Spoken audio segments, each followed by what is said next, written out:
இன்றைக்கி ரவுண்ட் நெக்குக்கு எப்படி ஈஸியாக நம்ம பார்டர் கொடுக்கலாம் அப்படின்னு பார்க்கலாம். நான் 1 இன்ச் அகலத்துக்கு கிராஸ் பீஸ் எடுத்து இந்த மாதிரி ஜாயின் பண்ணியிருக்கிறேன். 1 சைடு 1/4 இன்ச்சுக்கு மடிச்சடிச்சு எடுத்துக்கலாம். இந்த பீஸ் எப்படி வைக்கணும் அப்படின்னா, மெயின் கிளாத்து அடிப்பக்கமாக இருக்கணும், லைனிங் கிளாத் மேலே நம்ம வச்சு தைச்சிட்டு வரணும். இப்போ நம்ம கழுத்து பீஸ் நம்ம ப்ளவுஸு கொடுப்போம் பார்த்தீங்களா, சேம் அதே மாதிரி தான். ஆனால் இது லைனிங் மேலே வச்சு நீங்கள் தைக்கணும். இது தைச்சி முடித்ததுக்கப்புறம் அந்த சேஃப் கரெக்டாக வர்றதுக்காக நான் அந்த பெண்டு பக்கமெல்லாம் பார்த்திங்கன்னா சின்ன சின்னதாக அர்க்கத் கொடுத்துக்கிறேன். அப்போ தான் நம்மளுக்கு அந்த சேஃப் நீட்டாக வரும், சுருக்கம் வராது.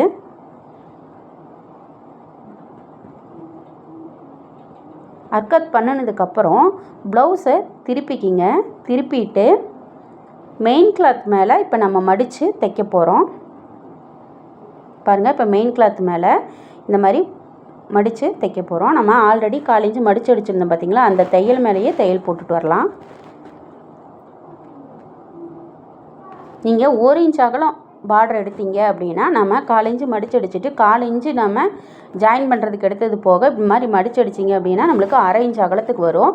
உங்களுக்கு பார்டர் எந்த அகலம் வேணுமோ அதுக்கு தகுந்த மாதிரி நீங்கள் கிராஸ் பீஸ் எடுத்துக்கிட்டீங்க அப்படின்னா நம்ம இந்த மாதிரி நீட்டாக வச்சுக்கலாம். நான் 1/2 இன்ச் அகலத்துக்கு தான் கொடுக்குறேன். தைக்கும்போது இந்த மாதிரி லைனிங் இந்த பக்கம் வராத மாதிரி பார்த்து நீட்டாக தைங்க. தைச்சி முடிச்சாச்சு. இப்போ இந்த எட்ஜ்லேயும் ஒரு தையல் போட்டு எடுத்துக்கலாம்.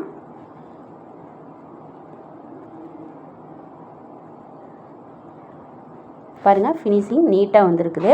பாருங்கள், அந்த பார்டர் பாருங்கள் ஈவனாக இருக்குது. பாருங்கள், ஒரே அளவாகவே இருக்குது. பாருங்கள், ஈவனாக நீட்டாக வந்திருக்கு.